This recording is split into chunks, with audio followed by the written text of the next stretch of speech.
Hello students, today we will discuss about the components of the balance of payments. देखिए balance of payment में दो तरह के accounts होते हैं, तो मेनली जो है आज हम जो बीओपी के अकाउंट्स होते हैं उनके बारे में डिटेल में डिस्कशन करेंगे. क्लियर. दो अकाउंट्स कौन कौन से होते हैं हमारे अकाउंट्स होते हैं current account and capital account. अब देखिए चाहे करंट अकाउंट हो चाहे कैपिटल अकाउंट हो, ये स्टार्टिंग में ही हमने इस चैप्टर में पढ़ लिया था कि बीओपी जो है वो डबल एंट्री सिस्टम को फॉलो करता है. Double entry system means debit side and credit side. Clear है. अब देखिए करंट अकाउंट क्या होता है. Current account is an account which record import and exports of all goods and services and unilateral transfers during a given period of time. BOP में हमने चार तरह की मेन ट्रांजेक्शन पढ़ी हैं. सबसे पहले हमने पढ़ा था कि बीओपी में रिकॉर्ड होते हैं विजिबल आइटम, दूसरा होता है इनविजिबल आइटम्स, थर्ड होते हैं हमारे unilateral transfers and the fourth one is capital transfer. तो देखिए इन चार में से जो ये तीन है visible item, invisible item and unilateral transfers, इन सब की जो ट्रांजेक्शन है वो हमारी किसके अंदर रिकॉर्ड होती है करंट अकाउंट. अब करंट अकाउंट जो है इसका परफॉर्मा जो है, इसका जो आप बनाओगे परफॉर्मा वो कैसे बनेगा. देखिए ये करंट अकाउंट एक हमारे एक साइड लिखे जाएंगे क्रेडिट आइटम्स, डेबिट आइटम्स और नेट क्रेडिट. नेट क्रेडिट यानी कि difference of credit and debit. अब क्रेडिट आइटम में क्या लिखा जाता है, inflow of the foreign exchange. Debit item में outflow of the foreign exchange और नेट हो जाएगा इन दोनों का डिफरेंस. सबसे पहले देखिए visible goods. Visible goods, visible की कल मैंने कैरेक्टरिस्टिक बताई थी कि विजिबल गुड्स वो होते हैं जिनको आप टच कर सकते हो, जिनका कुछ वेट होता है, जिनको आप देख सकते हो. ठीक है. तो एक्सपोर्ट ऑफ गुड्स, एक्सपोर्ट क्यों लिखा है यहाँ पे, बिकॉज अगर एक्सपोर्ट गुड्स को एक्सपोर्ट किया जा रहा है तो इनकी वजह से कंट्री में फॉरेन एक्सचेंज का इनफ्लो होगा, फॉरेन एक्सचेंज कंट्री में आएगा. तो ऑल इनफ्लो आइटम्स जो है वो आपके किस साइड लिखे जाते हैं, क्रेडिट साइड, और जिनकी वजह से आउटफ्लो होता है वो आपके किस साइड लिखे जाते हैं, debit side. Import of goods, import of goods, import हम कर रहे हैं गुड्स का, दैट मीन्स इनकी वजह से क्या होगा, outflow of the foreign exchange. अगर हम कहीं बाहर से किसी दूसरी कंट्री से कोई सामान परचेज कर रहे हैं तो हमें उसके लिए क्या करना पड़ेगा, फॉरेन एक्सचेंज की पेमेंट करनी पड़ेगी. और नेट हमारा क्या हो जाएगा, नेट एक्सपोर्ट ऑफ गुड्स, यानी कि export minus import, credit item minus debit item. उसके बाद दूसरी ट्रांजैक्शन इसमें कौन सी आती है, इनविजिबल ट्रेड या इनविजिबल आपके आइटम्स. इनविजिबल आइटम्स कौन से होंगे हमारे, ऑल टाइप्स ऑफ सर्विसेज. जितनी भी सर्विसेज होती है वो सारी कैसी होती है, इनविजिबल होती है, क्योंकि सर्विसेज को फील किया जा सकता है, उनको देखा नहीं जा सकता. एक्सपोर्ट ऑफ सर्विसेज आ जाएगा आपका credit side and import of services आ जाएगा आपका डेबिट साइड. ये क्रेडिट साइड क्यों, वही सेम रीजन, इनकी वजह से क्या होगा, inflow of the foreign exchange, और due to import of services क्या होगा, outflow of the foreign exchange. Clear. और net export of services, differences between credit and debit, यानी कि जो भी सर्विसेज का एक्सपोर्ट किया जा रहा है उसमें से माइनस कर दो क्या, import of services. Unilateral transfer, unilateral transfers में जो रिसिप्ट्स है, ट्रांसफर रिसिप्ट्स. यूनिलेटरल ट्रांसफर्स कौन से होते हैं हमारे, यूनिलेटरल ट्रांसफर्स होते हैं वन साइडेड ट्रांसफर्स. ठीक है. जैसे गिफ्ट्स हो गया, डोनेशन हो गई, तो ये सब अगर हमें रिसीव हो रहा है ये सब, ठीक है, ट्रांसफर हमें क्या हो रहे हैं, रिसीव हो रहे हैं, तो वो आपके किस साइड लिखे जाएंगे, credit side, due to inflow of the foreign exchange. और अगर हम पेमेंट कर रहे हैं ट्रांसफर पेमेंट तो वो किस साइड लिखा जाएगा, डेबिट साइड. इन दोनों का डिफरेंस क्या हो जाएगा, नेट ट्रांसफर रिसीट्स. अब जो रिसीट्स का पार्ट है, जिन जिन ट्रांजैक्शन की वजह से हमारे पास इनफ्लो हुआ है, उसको ओवरऑल हम क्या बोल देते हैं, करंट रिसीट्स. करंट क्यों बोल रहे हैं, बिकॉज ऑफ करंट अकाउंट. ठीक है. तो ये करंट रिसीट्स हो गया, ये करंट पेमेंट हो गया, और ये आपका क्या हो जाएगा, करंट अकाउंट बैलेंस. क्लियर. ये पॉजिटिव भी हो सकता है, ये नेगेटिव भी हो सकता है. ये पॉजिटिव कब होगा, अगर करंट रिसीट्स ज़्यादा है किससे, करंट पेमेंट से, तो जो नेट साइड है, जो क्रेडिट अकाउंट बैलेंस है वो पॉजिटिव होगा. और अगर करंट पेमेंट यानी कि आउटफ्लो ज़्यादा हो रहा है और इनफ्लो कम है तो ये हमारा कैसा आ जाएगा, नेगेटिव आ जाएगा. क्लियर. तो ये था आपका करंट अकाउंट. चलिए after discussing the current account अब हम डिस्कस करेंगे कैपिटल अकाउंट.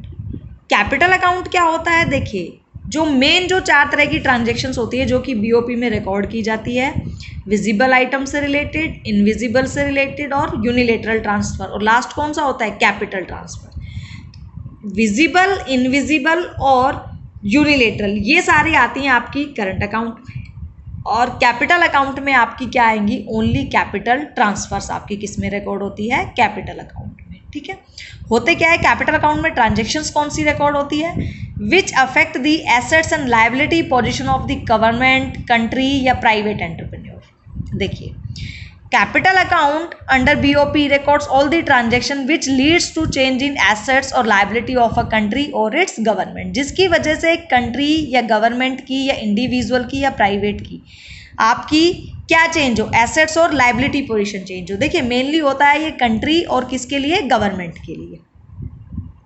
ठीक है, अब जिस तरह कंपोनेंट होते हैं करंट अकाउंट के, सिमिलरली कंपोनेंट्स होते हैं किसके, कैपिटल अकाउंट के। तो देखिए सबसे पहला क्या होता है, borrowing and lending to from abroad, पैसा उधार लेना या उधार देना। ठीक है, हम बोरोइंग कर रहे हैं आउटसाइड द कंट्री, तो पैसा आ रहा है, साइड अभी भी यहाँ पे दो ही होंगी, डेबिट साइड और क्रेडिट साइड। ठीक है, तो देखिए सबसे पहला बोरोइंग फ्रॉम अब्रोड, हम पैसा हमारे पास आ रहा है, चाहे वो बोरोइंग के थ्रू आ रहा है, लेकिन हो तो क्या आ रहा है, इनफ्लो रहा है ना, तो इस वजह से ये किस साइड लिखा जाएगा, credit side. Lending to abroad, हम पैसा उधार में दे रहे हैं किसी दूसरे देश को। ठीक है, तो इससे क्या होगा, आउटफ्लो। अब आउटफ्लो होगा तो वो किस साइड लिखा जाएगा, डेबिट साइड।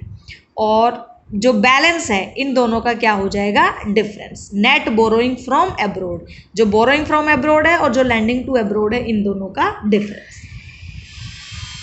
उसके बाद आता है investment to and from abroad. देखिए इन्वेस्टमेंट फ्रॉम अब्रोड, कोई भी बाहर से, कोई भी फॉरेन कंट्री जो है हमारे इंडिया में इन्वेस्ट कर रही है पैसा, तो इन्वेस्टमेंट आ रही है, इनफ्लो हो रहा है फॉरेन एक्सचेंज का, तो वो किस साइड लिखा जाएगा, क्रेडिट साइड। इन्वेस्टमेंट किस फॉर्म में, एफडीआई, फॉरेन डायरेक्ट इंस्टीट्यूट की institution, foreign direct investment, foreign institutional investment, ये जो इन्वेस्टमेंट होती है हमारी। ठीक है, इन्वेस्टमेंट टू अब्रोड, इंडिया से आउटसाइड द कंट्री, सपोज आपका यूएस हो गया, यूके हो गया, या कोई भी दूसरी कंट्री होगी, वहाँ पे पैसा इन्वेस्ट किया जा रहा है, तो फॉरेन एक्सचेंज जाएगा, उसका क्या होगा, आउटफ्लो होगा, तो वो किस साइड रिकॉर्ड होगा, कैपिटल अकाउंट में। ठीक है, और क्रेडिट और डेबिट का जो डिफरेंस हो जाएगा वो आपका क्या हो जाएगा, net investment from abroad. Decrease in foreign exchange reserve, credit side में इसमें आता है change in foreign exchange reserve. अब चेंज या तो फॉरेन एक्सचेंज रिजर्व क्या हो जाए, इंक्रीज हो जाए, या फॉरेन एक्सचेंज रिजर्व क्या हो जाए, डिक्रीज हो जाए। देखिए आपको पता है कि आरबीआई जो है वो अपने पास कुछ फॉरेन एक्सचेंज का रिजर्व मेंटेन करके चलती है। ठीक है, तो या तो ये रिजर्व आपका इंक्रीज हो जाता है आरबीआई का, या क्या हो जाता है, डिक्रीज हो जाता है। तो डिक्रीज जो है वो किस साइड रिकॉर्ड होगा, डिक्रीज आपका रिकॉर्ड होगा क्रेडिट साइड। उसका रीज़न क्या है ये सुनिए। देखिए सपोज कीजिए मार्केट में जो डिमांड है वो फॉरेन एक्सचेंज की इंक्रीज हो रही है, मार्केट में डिमांड क्या हो रही है, इंक्रीज हो रही है।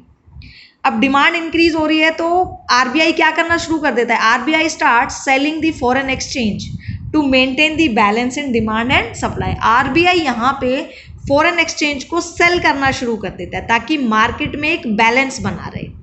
ठीक है, किसके बीच, डिमांड और सप्लाई के बीच।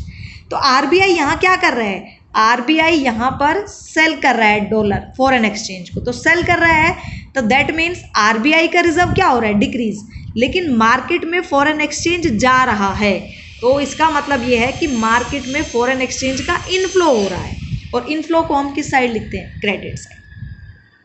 तो मार्केट में इनफ्लो कब हुआ फॉरेन एक्सचेंज का, जब आरबीआई का जो रिजर्व है वो क्या हुआ, डिक्रीज हुआ।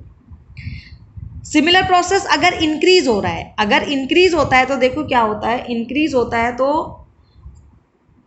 आरबीआई क्या करता है, यहाँ जब आरबीआई का रिजर्व इंक्रीज होता है तो मार्केट से क्या होता है, outflow of the foreign exchange reserve. Market से आउटफ्लो हो रहा है तो आउटफ्लो को हम कहाँ लिखते हैं, डेबिट साइड। ठीक है, और इन दोनों का जो डिफरेंस है net foreign exchange reserve, difference of credit and debit, ये हमारा क्या हो जाएगा, नेट हो जाएगा। ठीक है, इसको बोल देते हैं जैसे करंट अकाउंट में बोला था करंट रिसीट्स, इसको हम क्या बोल देंगे, कैपिटल रिसीट्स।